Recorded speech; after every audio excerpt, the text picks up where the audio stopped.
سلامونه ملګرو، هیله ده چې حتما به یاست، وختونه مو په خیر وي. په دې ویډیو کې تاسو ته ښیم څنګه موږ تاسو کولی شو په میګا پرو کې له خپل ډي والټ څخه یا ای والټ څخه ملګرو ته پیکیجونه فعاله کړو. نو راوسئ درې نقطې به کلیک وکړئ، بیا به راسئ شاپ به کلیک کړئ، بای لیسنس به کلیک کړئ.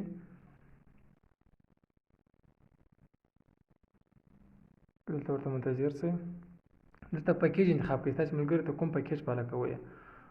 پیکیج فعاله کول زه اوس غواړم چې دې ملګري ته د 500 پیکیج فعاله کړم. بای لیسنس کلیک کوم.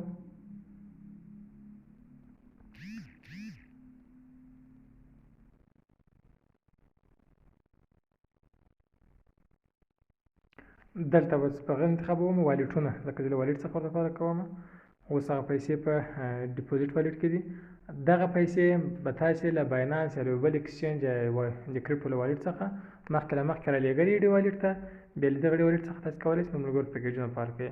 اوس مې ډیپوزیټ والټ مې انتخاب کړو. دلته به هغه ټرانزیکشن پاسورډ ورکړئ، هر څوک خپل ټرانزیکشن پاسورډ لري. اوس زه خپل ټرانزیکشن پاسورډ مې دلته ورکړو، ماته یې راکټ کړی پیسټ مې کړو. پی ناو کلیک کوو. اوس دلته ته وایي دې $500 پیکیج فعاله کولو لپاره به $540 ته ورکوې، یعنې 540 یې فیس ده، 540 خپل پیکیج دی 540. او ویلیبل اماونټ ما په ویډیو والټ کې هم 540 پیسې. اوس دلته یوزر نیم ورکړه چې چا ته دا فعاله کوې. زه راځم یوزر نیم ګورم، شاولي اومیګا په نامه یوزر نیم دی دې کس.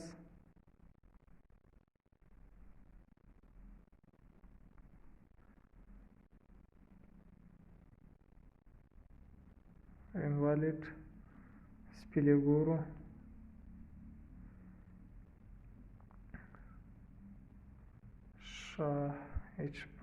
شاولي اومیګا. دلته ور منتظر سئ.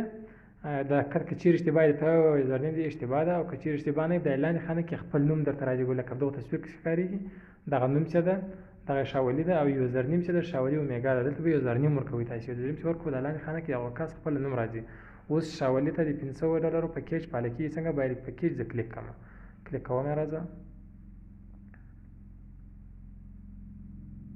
اپګریډ سکسسفولي. اوس به راځو وګورو چې ما ډي والټ کې $540 شولو، دغه شاولي اکاونټ ته انتقال شولو، او د شاولي اکاونټ کې $500 پیکیج اکټیو شو.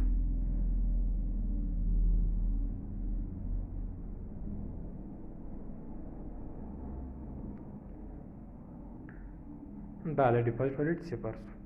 نو هیله ده چې مطلب مو اخیستی او د پیکیج فعالولو پوه شوي یاست. که کوم پوښتنه لرله په کمنټ کې ولیکئ. ښه وخت یا چارې.